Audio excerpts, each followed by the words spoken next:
Hello friends, ഇപ്പോൾ നമ്മൾ പെർസെൻറ്റേജിൻ്റെ പുതിയൊരു ക്ലാസ്സിലാണ് ഇപ്പോൾ സ്റ്റാർട്ട് ചെയ്യുന്നത്. ഏകദേശം എനിക്ക് തോന്നുന്നു പെർസെൻറ്റേജിൻ്റെ ക്ലാസ് 5 ആയെന്ന് തോന്നുന്നല്ലേ. അപ്പോൾ നമ്മൾ വേണ്ട പെർസെൻറ്റേജ് എന്ന് പറഞ്ഞൊരു വാസ്റ്റ് ടോപ്പിക്കിൽ നിന്ന് നമുക്ക് ഇമ്പോർട്ടൻ്റ് ആയിട്ടുള്ള എല്ലാ കൺസെപ്റ്റുകളും നമ്മൾ പഠിച്ച് തന്നെ പോവുകയാണ്. അപ്പോൾ കഴിഞ്ഞ ക്ലാസ്സിൽ നമ്മൾ കൺസംഷൻ്റെ ക്വസ്റ്റ്യൻസ് അല്ലേ ചെയ്തുകൊണ്ടിരുന്നത്.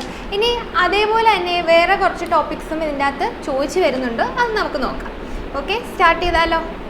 അപ്പോൾ നമുക്ക് ഫസ്റ്റ് ക്വസ്റ്റ്യൻ നോക്കാം. ഇതൊക്കെ ഒരു ബേസിക് ആയിട്ടുള്ള ക്വസ്റ്റ്യൻ ആണ്. സ്റ്റാർട്ടിങ്ങിൽ തന്നെ നിങ്ങൾക്ക് ഒരു വലിയ ക്വസ്റ്റ്യൻ തരണ്ടെന്ന് വിചാരിച്ച് നമുക്ക് ഈ ഒരു ക്വസ്റ്റ്യൻ ചെയ്യാം. ഓക്കെ, സ്റ്റാർട്ട് ചെയ്താലോ. 15% off S is same as 20% off Y എന്ന് പറഞ്ഞാൽ ഒരു എക്സിൻ്റെ 15% എന്ന് പറയുന്നത് വൈയുടെ 20% ഈക്വലാണ്. അപ്പോൾ നമ്മൾ എന്ത് ചെയ്യുക, ആ പറഞ്ഞേക്കുന്ന ആ കാര്യം അതേപോലെ എഴുതുക. ഇങ്ങനെയല്ലേ നമുക്ക് എഴുതാൻ പറ്റുന്നത്. നമ്മുടെ ചോദ്യം x/y എന്താണെന്നാണ്. അപ്പോൾ 15/100 ആണ് പെർസെൻറ്റേജ് പോകുമ്പോൾ ഇങ്ങനെ ആവും. Equal to 20/100 into X. ഇവിടെ നിങ്ങൾ ക്യാൻസൽ ചെയ്യണമെന്നില്ല, ഇതും കൂടെ ക്യാൻസൽ ചെയ്ത് പോകത്തില്ലേ. നമ്മൾ അപ്പുറത്തും ഇപ്പുറത്തും ഒക്കെ കൊണ്ടുപോകുമ്പോൾ അത് ക്യാൻസലായി പോകും. ഈ 100 ഇങ്ങോട്ട് വരുമ്പോൾ മുകളിലോട്ട് വരും. അപ്പോൾ ഈ 100 ക്യാൻസൽ ചെയ്ത് പോകത്തില്ലേ. ഇതെല്ലാം ഇങ്ങനെ ഒറ്റ സ്റ്റെപ്പിൽ തന്നെ ചെയ്ത് പഠിക്കുക. ഇവിടെ മൾട്ടിപ്ലിക്കേഷൻ മാത്രമേ ഉള്ളൂ, ഇവിടെയും മൾട്ടിപ്ലിക്കേഷൻ മാത്രമേ ഉള്ളൂ, ഈക്വൽ ടുവിൻ്റെ അപ്പുറത്തും ഇപ്പുറത്തും. അങ്ങനെയാണെങ്കിൽ ഒരേ സ്ഥലത്ത് കിടക്കുന്ന ആൾക്കാരെ നമുക്ക് അപ്പുറത്തും ഇപ്പുറത്തും വെച്ച് ക്യാൻസൽ ചെയ്യാൻ പറ്റും. ഇവിടെയും നമുക്ക് ക്യാൻസൽ ചെയ്യാം. 5 × 3 15, ഇവിടെ ഒരു 3 വരും. 5 × 4 20 ഇങ്ങനെ വരും. അപ്പോൾ 3x എന്ന് പറയുന്നത് 4y ആണ്. അപ്പോൾ x/y എന്ന് പറഞ്ഞാൽ 4/3 ആണ് നമുക്ക് ഉത്തരം വരുന്നത്. മനസ്സിലായോ? എങ്ങനെയാണ് x/y എന്ന് പറഞ്ഞാൽ എന്ത് തന്നെയാണ്, x/y തന്നെയാണ്. ഓക്കെ, അപ്പോൾ എക്സിൻ്റെ വാല്യൂ ഇവിടെ നമ്മൾ കണ്ടുപിടിച്ച് വെച്ചിട്ടുണ്ട്. 4ഉം റേഷ്യോ ആണ്, വൈയുടെ വാല്യൂ 3യും റേഷ്യോ ആണ്. അപ്പോൾ 4:3 ആണ് നമ്മുടെ ഉത്തരം എന്ന് പറയുന്നത്. മനസ്സിലായി കാണുമല്ലോ. അടുത്ത ക്വസ്റ്റ്യനിലോട്ട് പോകാം നമുക്ക്. നിങ്ങൾ എല്ലാവരും പഠിക്കുന്നുണ്ട്. ഇവിടെ വരെയുള്ള ടോപ്പിക്സ് എത്ര പേര് കംപ്ലീറ്റ് ആക്കിയിട്ടുണ്ട്? ഞാനൊരു ടൈം ടേബിൾ ഇട്ടിട്ടുണ്ടായിരുന്നു, നിങ്ങളത് സ്റ്റാർട്ട് ചെയ്തോ? നിങ്ങളതെല്ലാം കാണുന്നുണ്ടോ? നമ്മൾ ഇപ്പോൾ ഒരു ടൈം ടേബിളൊക്കെ സെറ്റ് ചെയ്യുന്നത് നമ്മൾ ഓരോരുത്തരുടെയും കൺവീനിയൻസ് ഒക്കെ കണക്കിലെടുത്താണ് ചെയ്യുന്നത്. അപ്പം നിങ്ങൾക്ക് നിങ്ങളുടെ സമയം അനുസരിച്ച് അത് അങ്ങോട്ടും ഇങ്ങോട്ടോ മാറ്റാം. അപ്പോൾ ഒരാൾ കമൻറ്റ് ചെയ്തിരുന്നത് 1 മണിക്കൂർ പഠിക്കുന്നുണ്ട്. 1 മണിക്കൂറൊന്നും പഠിച്ചാൽ പോരാ, നമുക്ക് എത്ര സമയമില്ലെങ്കിലും ഒരു 3 മണിക്കൂറെങ്കിലും നമ്മൾ പഠിച്ചിരിക്കണം. ഓക്കെ, അപ്പോൾ എല്ലാ സബ്ജക്റ്റും ഇങ്ങനെ 3 മണിക്കൂർ ഡെയിലി ഇങ്ങനെ പഠിച്ചു പോവുകയാണെങ്കിൽ നിങ്ങൾക്ക് നിങ്ങളുടെ ലെവൽ മാറുന്നത് നിങ്ങൾ തന്നെ ഒന്ന് നോക്കുമ്പോൾ മനസ്സിലാവും. 1 മാസം കൊണ്ട് നിങ്ങൾ എത്രത്തോളം പഠിച്ചെന്ന് നിങ്ങൾക്ക് മനസ്സിലാവും. അതുകൊണ്ട് ഡെയിലി പഠിക്കണം. അതേപോലെ തന്നെ മാത്സ്, ഇമ്പോർട്ടൻ്റ്ലി മാത്സ് എല്ലാ ദിവസവും ചെയ്ത് നോക്കുക. അപ്പോൾ ഞാൻ നേരത്തെ ബുക്കൊക്കെ പറഞ്ഞിട്ടുണ്ടായിരുന്നു, ആ പ്ലാനർ നിങ്ങൾ പോയി കാണുക, അതനുസരിച്ച് ഫോളോ ചെയ്ത് പോവുക. അതേപോലെ തന്നെ ഹോം മേക്കേഴ്സിനൊക്കെയാണ്, ഇപ്പോൾ സ്ഥിരമായിട്ട് വീട്ടിൽ ഇരുന്ന് പഠിക്കുന്ന ഒരാൾക്കാണെങ്കിൽ പ്രത്യേകിച്ച് പ്രശ്നങ്ങളൊന്നും ഇല്ലെങ്കിൽ ആ ഒരു പ്ലാനർ നമുക്ക് പെട്ടെന്ന് ഫോളോ ചെയ്യാം. പിന്നെ ഹോം മേക്കേഴ്സിനുള്ള പ്ലാനറും ഞാൻ ഇട്ടിട്ടുണ്ട്. അതെല്ലാം നന്നായിട്ട് നിങ്ങൾ ഫോളോ ചെയ്ത് തന്നെ പഠിക്കുക. അപ്പോൾ ഈ ഒരു ഇത്രയും സമയമെന്ന് പറഞ്ഞാൽ നമ്മൾ പഠിക്കാൻ വേണ്ടി മാത്രം സ്പെൻഡ് ചെയ്യുക. കുറച്ച് കാലത്തേക്ക് എല്ലാ സോഷ്യൽ മീഡിയയുടെ ഉപയോഗം ഒന്ന് കുറയ്ക്കുക. ഒട്ടും നമുക്ക് അൺഇൻസ്റ്റാൾ ചെയ്താലും ചില ആൾക്കാരെ എടുത്ത് അൺഇൻസ്റ്റാൾ ചെയ്യും, വെറുതെയാണ്. അത് ഒന്നുകിൽ വൈകിട്ട് ഇൻസ്റ്റാൾ ചെയ്യും, അല്ലെങ്കിൽ ഒരാഴ്ച കഴിഞ്ഞ് നമ്മൾ ഇൻസ്റ്റാൾ ചെയ്യും. അപ്പോൾ അങ്ങനെ എല്ലാം കംപ്ലീറ്റ്ലി ഒഴിവാകണമെന്നൊന്നും ഞാൻ പറയുന്നില്ല. നമുക്ക് റിലാക്സേഷൻ വേണം, അത് വളരെ ഇമ്പോർട്ടൻ്റ് ആണ്. അതിൻ്റെ കൂട്ടത്തിൽ തന്നെ നമ്മൾ പഠിച്ചും പോകണം. ഓക്കെ, അപ്പോൾ ഇത് ഇത്രയും കാര്യങ്ങൾ നിങ്ങൾ ഇവിടെ വരെയുള്ള വീഡിയോസ് എല്ലാം കണ്ട് നോട്ടാക്കി എഴുതി പഠിക്കുക. അതിൻ്റെ കൂട്ടത്തിൽ തന്നെ കണ്ടിന്യൂസ് ആയിട്ട് പ്രാക്ടീസ് ചെയ്ത് പോവുക. ഓക്കെ, നമുക്ക് കണ്ടിന്യൂ ചെയ്താലോ. If 70% of students in a class are boys and the number of girls is 540, how many boys are in the school? ഇതൊരു സിമ്പിൾ ക്വസ്റ്റ്യൻ അല്ലേ. ഒരു ക്ലാസ്സിലെ 70% സ്റ്റുഡൻസും ബോയ്സ് ആണ്. അപ്പോൾ മൊത്തത്തിൽ 100% നമ്മൾ എപ്പോഴും എടുക്കുന്നത്. അതിൽ 70% ബോയ്സ് ആണെങ്കിൽ ബാക്കിയുള്ള 30% എന്തായിരിക്കും? ഗേൾസ് ആയിരിക്കത്തില്ലേ. എന്നാലല്ലേ നമുക്ക് ബോയും ഗേളും കൂടെ ചേർന്നല്ലേ ഒരു എന്ന് വെച്ചാൽ സ്റ്റുഡൻസ് ആവുന്നത്. ഓക്കെ, അപ്പോൾ അങ്ങനെ പറയുമ്പോൾ 70% ബോയും 30% ഗേളുമാണ്. ഇവിടെ തന്നിട്ടുള്ളത് നമ്പർ ഓഫ് ഗേൾസ് 540 എന്ന് പറഞ്ഞാൽ 30% 540.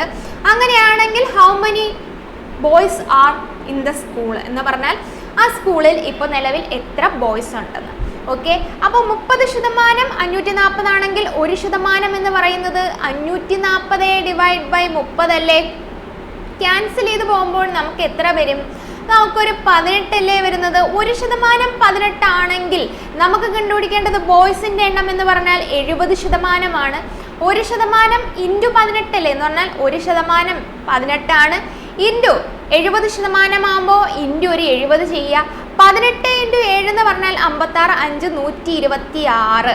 അപ്പോൾ 1260 അല്ലേ നമ്പർ ഓഫ് ബോയ്സിന്റെ എണ്ണം എന്ന് പറയുന്നത്. മനസ്സിലായോ? അപ്പോൾ ഇവിടെ ഒരു ക്ലാസ്സിൽ എത്രയാണ് 100% ആൾക്കാരായിരിക്കും ടോട്ടലി ഉള്ളത്.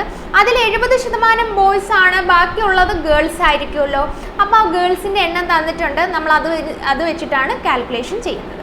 ഓക്കെ, ഇനി അടുത്ത ക്വസ്റ്റ്യൻ, അടുത്തൊരു ടൈപ്പ് ക്വസ്റ്റ്യൻ ആണ്.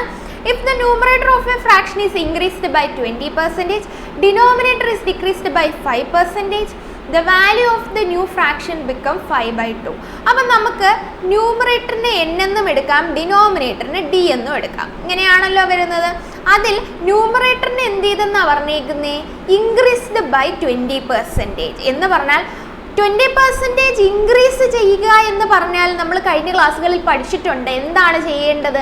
അപ്പോൾ ആ വാല്യൂ എത്രയായി? 100 ആയിരുന്ന വാല്യൂ 20% കൂടെ കൂടി 120 ആയി.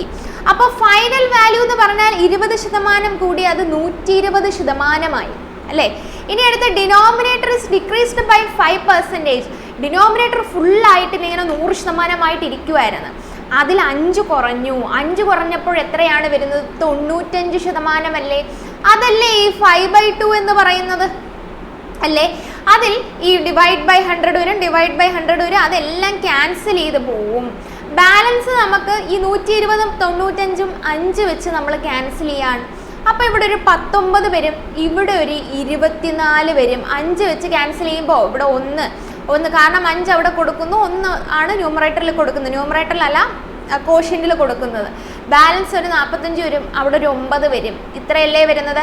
അപ്പോൾ ന്യൂമറേറ്റർ ബൈ ഡിനോമിനേറ്ററിൽ മേളിൽ എന്തൊക്കെയുണ്ട്? ഇവിടെ 24, ഇവിടെ ഒരു 19, ഇവിടെ 5/2.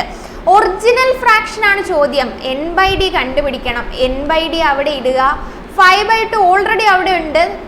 ഡിനോമിനേറ്ററിൽ കിടക്കുന്ന എന്ത് ചെയ്യും? മേളിലോട്ട് പോവും. ന്യൂമറേറ്ററിൽ കിടക്കുന്നത് താഴോട്ട് വരും. അപ്പം നമുക്ക് ആൻസർ എന്താ വരിക? 19 × 5 85. ഇനി അടുത്തത് 19 × 5 95 ആണ്. 95. ഇനി അടുത്ത് 24 × 2 എന്ന് പറഞ്ഞാൽ 48. ഇതല്ലേ നമ്മുടെ ആൻസർ എന്ന് പറയുന്നത്. മനസ്സിലായത് എങ്ങനെ ചെയ്യേണ്ടത്? ക്വസ്റ്റ്യൻ ഒന്നും കൂടെ ഞാൻ പറഞ്ഞുതരാം. ന്യൂമറേറ്റർ 20% ഇൻക്രീസ് ചെയ്തു, ഡിനോമിനേറ്റർ 5% ഡിക്രീസ് ചെയ്തു. അങ്ങനെയാണെങ്കിൽ ന്യൂ ഫ്രാക്ഷൻ എന്താവും? 5/2 ആവും എന്ന് ക്വസ്റ്റ്യനിൽ പറഞ്ഞിട്ടുണ്ട്. ഒറിജിനൽ ഫ്രാക്ഷൻ കണ്ടുപിടിക്കുക. ഒറിജിനൽ ഫ്രാക്ഷനെ നമ്മൾ എന്ത് ചെയ്തു? n/d എന്നിട്ടു. n/d എന്ന് പറഞ്ഞാൽ n/d എന്ന് പറയുമ്പോൾ ന്യൂമറേറ്റർ എന്തായി? 20% കൂടി 120% ആയി. ഇനി അടുത്ത ഡിനോമിനേറ്റർ ആണെങ്കിലോ 5% കുറഞ്ഞു, അപ്പോൾ 95% ആയി. അത് അത്രയും ചെയ്യുമ്പോഴാണ് നമുക്ക് എന്താവുന്നത്? 5/2 എന്ന് പറയുന്ന വാല്യൂ കിട്ടുന്നത്. ഓക്കെ, അപ്പോൾ ഇനി അവിടെ n/d അവിടെ അതേപോലെ ഇടുക. കാരണം ഒറിജിനൽ ഫ്രാക്ഷൻ എന്താണെന്നാണ് വേണ്ടത്, അത് നമ്മൾ n/d എന്നാണ് അസ്യൂം ചെയ്ത് വെച്ചേക്കുന്നത്. ആ വാല്യൂ കണ്ടുപിടിക്കുക. ഓക്കെ, ഈ സെയിം മോഡൽ ഒരു ക്വസ്റ്റ്യൻ കൂടെയൊക്കെ ചെയ്യുമ്പോൾ നിങ്ങൾക്ക് ക്ലിയർ ആവും. ഒരു ക്വസ്റ്റ്യൻ ഇല്ലല്ലേ, കുഴപ്പമില്ല, വരുന്ന ക്ലാസ്സുകളിൽ നമുക്ക് നോക്കാം കേട്ടോ. അപ്പോൾ അടുത്ത ക്വസ്റ്റ്യൻ,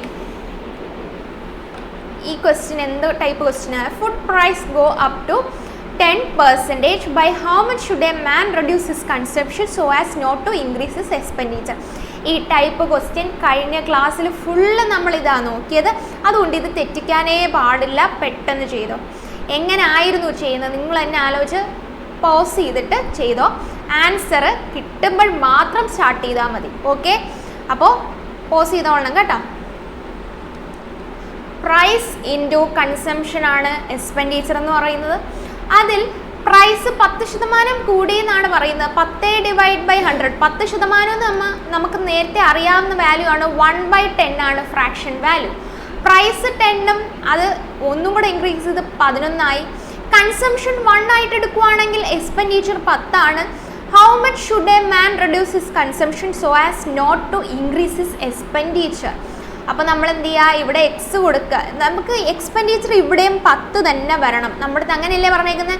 അയാൾക്ക് എക്സ്പെൻഡിച്ചർ ഇൻക്രീസ് ചെയ്യാൻ ഒരു താല്പര്യവും ഇല്ല. അതുകൊണ്ട് എക്സ്പെൻഡിച്ചർ ഇവിടെ 10 ആണെങ്കിൽ ഇവിടെയും 10 തന്നെ വരണം. ഓക്കെ 10 × 1 = 10 എന്ന് വന്നു. ഇനി അടുത്ത് ഇവിടുത്തെ എക്സ്പെൻഡിച്ചറും 10 തന്നെയാണ്. അങ്ങനെയാണെങ്കിൽ ഇവിടുത്തെ കൺസംഷൻ എത്രയാണ്? 11 × x ആണ് 10. അപ്പോൾ 10 അവിടെ ഇടുക, 11 അവിടെ മൾട്ടിപ്ലൈ ചെയ്തേക്കുന്ന ഇങ്ങോട്ട് വരുമ്പോൾ ഡിവിഷൻ ആകും.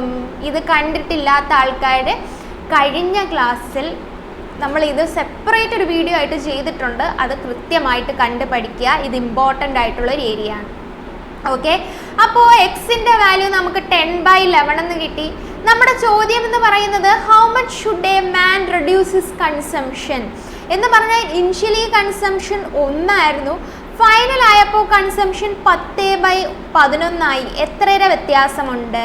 1 - 10/11 വ്യത്യാസം എന്ന് പറയുമ്പോൾ എത്രയാണ്? ഇവിടെ ഒരു 11, ഇവിടെ ഒരു 10.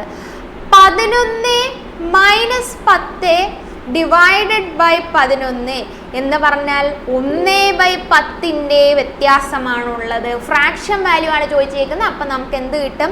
1/10 എന്നാണ് ആൻസർ കിട്ടുന്നത്. എല്ലാവർക്കും ആൻസർ കിട്ടിയോ?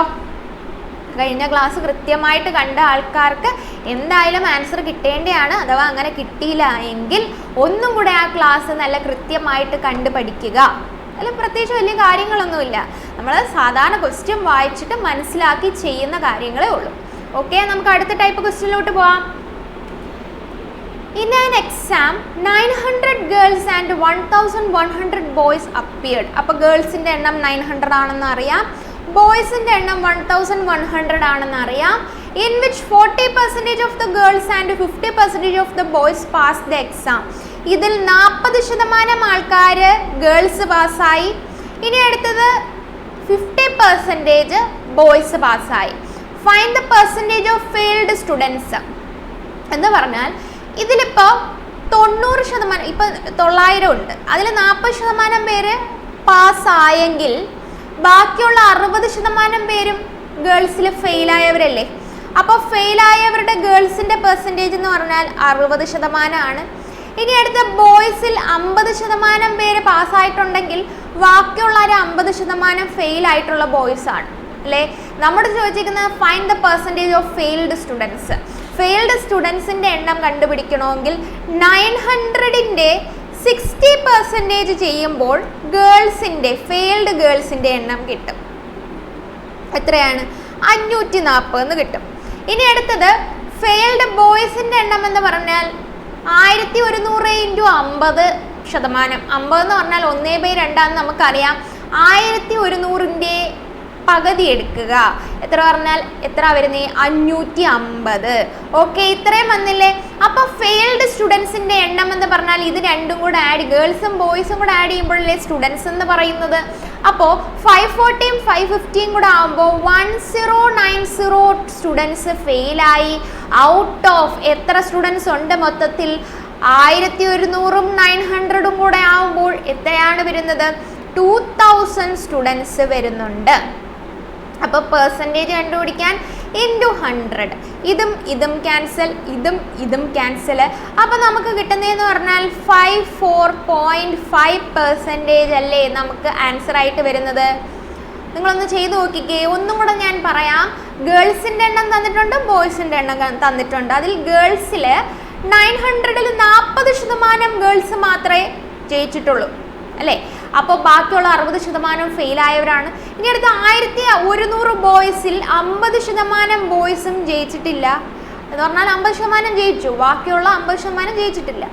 അപ്പോൾ നമ്മുടെ സ്റ്റുഡൻസിൻ്റെ ഫെയിലായ സ്റ്റുഡൻസിൻ്റെ എണ്ണം എന്ന് പറഞ്ഞാൽ 900ൻ്റെ 60% കണ്ടുപിടിക്കണം, 1100ൻ്റെ 50% കണ്ടുപിടിക്കണം. അപ്പോൾ മൊത്തത്തിൽ സ്റ്റുഡൻസിൻ്റെ നമ്പർ എന്ന് പറഞ്ഞാൽ 540ഉം 550ഉം കൂടെ ആഡ് ചെയ്യുക.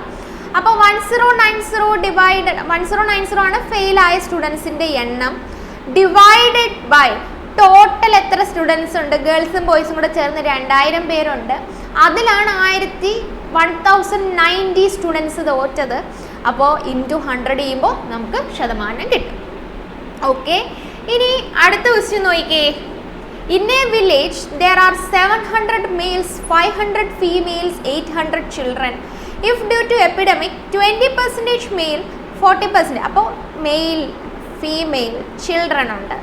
മെയിൽ 700 ആണ്, ഫീമെയിൽ 500 ആണ്, ചിൽഡ്രൻസ് 800 ആണ്.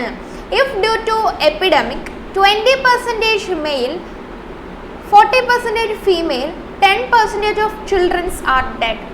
Find the percentage of safe population of the village. അപ്പോൾ എത്ര പേരാണ് ഡെഡ് ആയിട്ടുള്ളത്?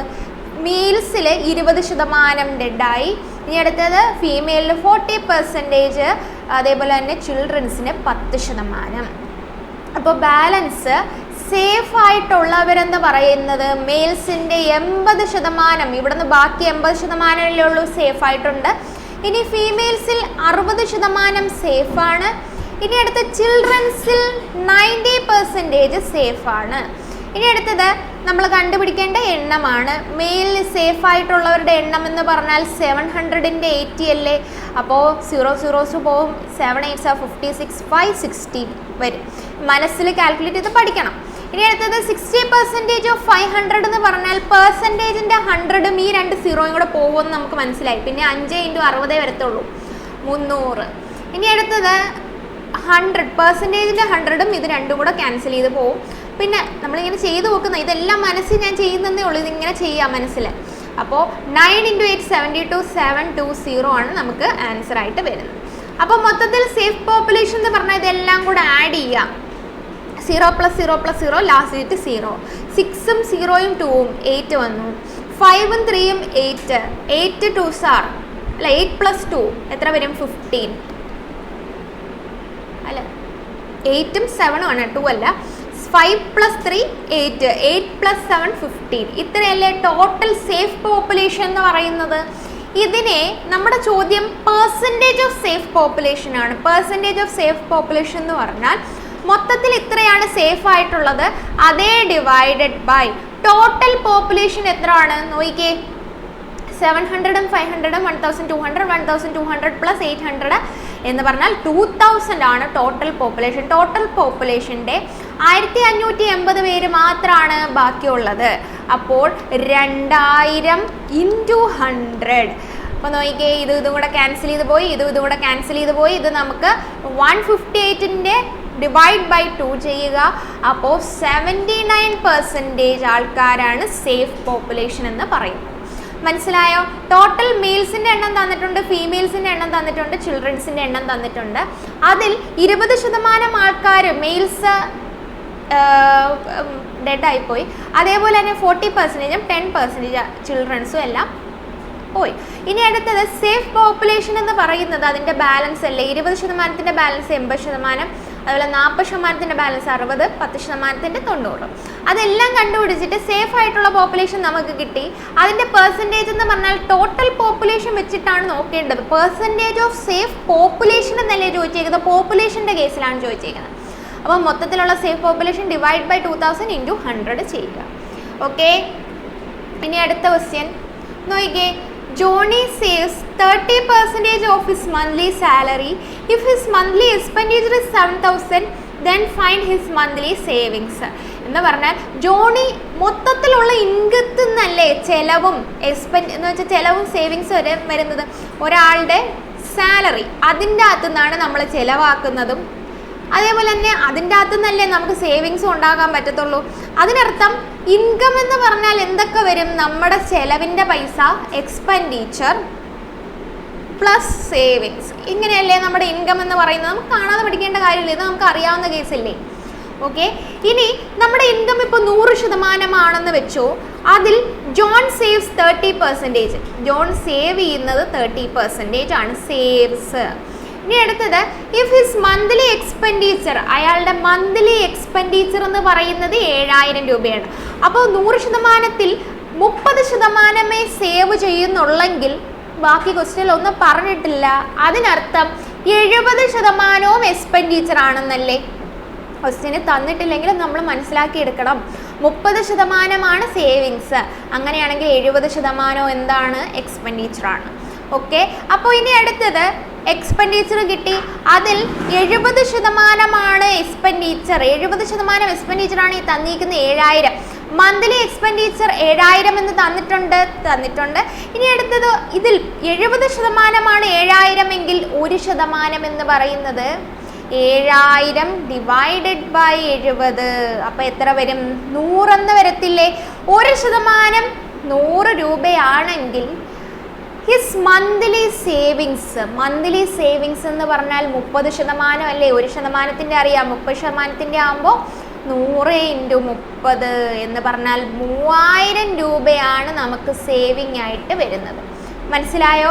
3000 റുപ്പീസ് ആണ് നമ്മുടെ സേവിങ്സ് എന്ന് പറയുന്നത്. ഇതിൽ പ്രത്യേകിച്ച് വലിയ കാര്യങ്ങളൊന്നുമില്ല. ഇൻകം 100% എടുക്കുക, അതിൽ നമ്മുടെ സേവിങ്സ് എന്ന് പറഞ്ഞാൽ എത്രയാണ്? 30% എക്സ്പെൻഡിച്ചർ എന്ന് പറയുമ്പോൾ. അപ്പോൾ ബാലൻസ് ഉള്ളതല്ലേ 70%. അതിൽ എക്സ്പെൻഡിച്ചർ 7000 രൂപയാണ് തന്നിട്ടുണ്ട്, അതിനർത്ഥം 70% 7000. 1% എന്ന് പറഞ്ഞാൽ 7000 ഡിവൈഡ് ബൈ 70 എന്ന് പറഞ്ഞാൽ 100 രൂപ. അപ്പോൾ 30% എന്ന് പറഞ്ഞാൽ 100 × 30 ഈക്വൽ ടു എത്ര വരും? 3000 റുപ്പീസ് ആണ് വരുന്നത്. ഓക്കെ, ഇനി അടുത്തൊരു ടൈപ്പ് ക്വസ്റ്റ്യൻ ആണ്. A reduction of 20% in the price of rice enables a purchase to obtain 8 kg more rice for ₹160 then the price per kg before reduction was. എന്ന് പറഞ്ഞാൽ ഒരു പ്രൈസ് ഓഫ് റൈസിൻ്റെ price ആണെങ്കിൽ 20% കുറഞ്ഞു. ആ 20% കുറഞ്ഞത് കാരണം ഒരാൾ 160 രൂപ കൊടുത്താൽ അഡീഷണലി ഒരു 8 kg റൈസും കൂടെ കിട്ടും. അപ്പോൾ ഒരു എക്സാമ്പിൾ പറയുകയാണെങ്കിൽ, എനിക്ക് പണ്ട് 1 കിലോ റൈസിന് 40 രൂപയായിരുന്നു.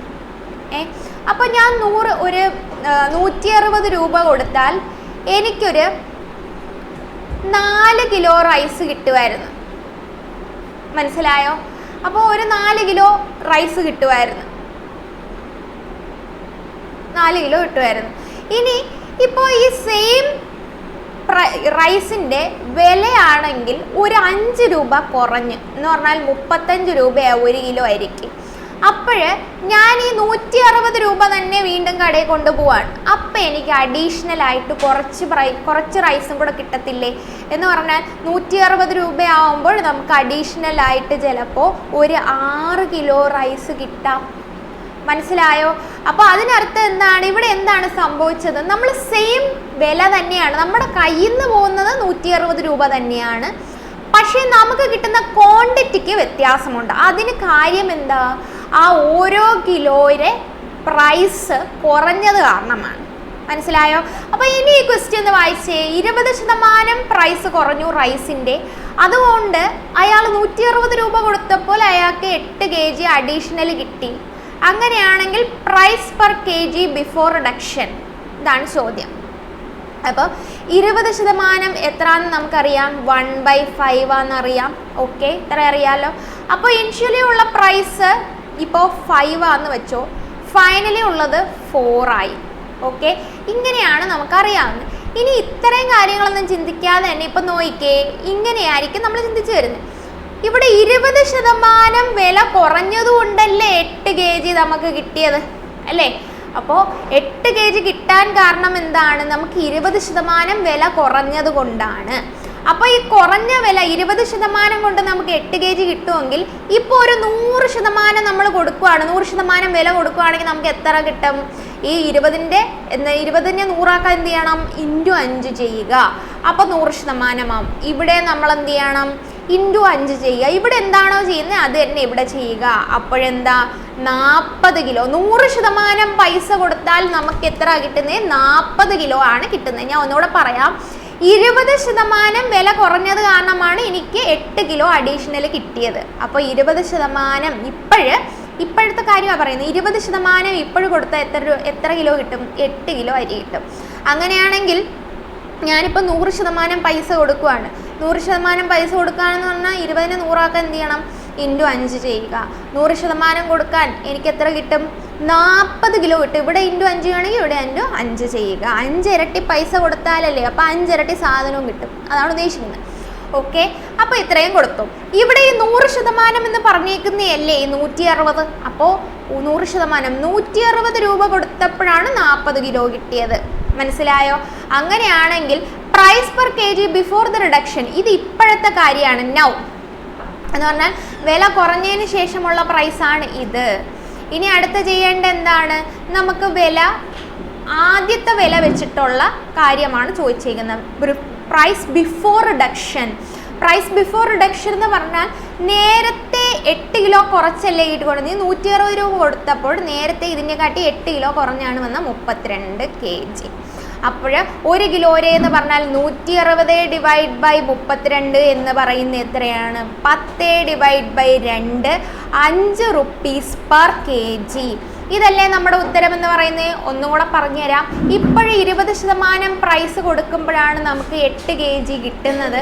അതിൽ ഇപ്പോഴാണെങ്കിൽ 100% മേടിക്കണമെങ്കിൽ ഇൻറ്റു 5 ഇരട്ടി പൈസ കൊടുക്കുകയാണെങ്കിൽ നമുക്ക് 40 കിലോ കിട്ടും. അപ്പോൾ 160 ആണ് ഇപ്പോൾ 100% പൈസ. അതിൽ 160 രൂപ കൊടുക്കുമ്പോൾ 40 kg കിട്ടും. അങ്ങനെയാണെങ്കിൽ എത്ര? ഇനിഷ്യലി നമ്മൾ 160 കൊടുത്തപ്പോൾ 8 കിലോ കുറച്ചാണ് കിട്ടിക്കൊണ്ടിരുന്നത്, 32 ആണ്.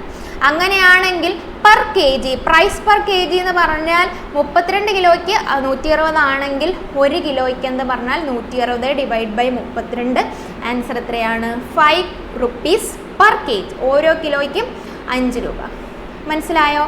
അപ്പോൾ ഈ ഒരു ടൈപ്പ് ക്വസ്റ്റ്യൻസ് നമുക്കിനി അടുത്ത ക്ലാസ്സിൽ നോക്കാം. ഇവിടെ വരെ ഒന്ന് നന്നായിട്ട് പഠിച്ചിട്ട് വരിക. ഇത് ജസ്റ്റ് ഒന്ന് ചെയ്യാൻ നോക്കണം കേട്ടോ. അഥവാ കിട്ടിയില്ലെങ്കിൽ കുഴപ്പമില്ല, നമുക്ക് അടുത്ത ക്ലാസ്സിൽ ഇതും ഡിസ്കസ് ചെയ്ത് പോപ്പുലേഷൻ്റെയും ഇലക്ഷൻ്റെയും കൂടെ ആകുമ്പോൾ പെർസെൻറ്റേജ് തീരും. എന്നിട്ട് നമുക്ക് റേഷ്യോ സ്റ്റാർട്ട് ചെയ്യാം. ഓക്കെ, നമുക്കിനി ബാക്കിയുള്ള ക്വസ്റ്റ്യൻസ് അടുത്ത ക്ലാസ്സിൽ നോക്കാം. ഓക്കെ, അപ്പോൾ നിങ്ങളെല്ലാവരും ഇവിടെ വരെ നല്ല ക്ലിയർ ആയിട്ട് പഠിച്ചുകൊണ്ട് വരിക. Thank you.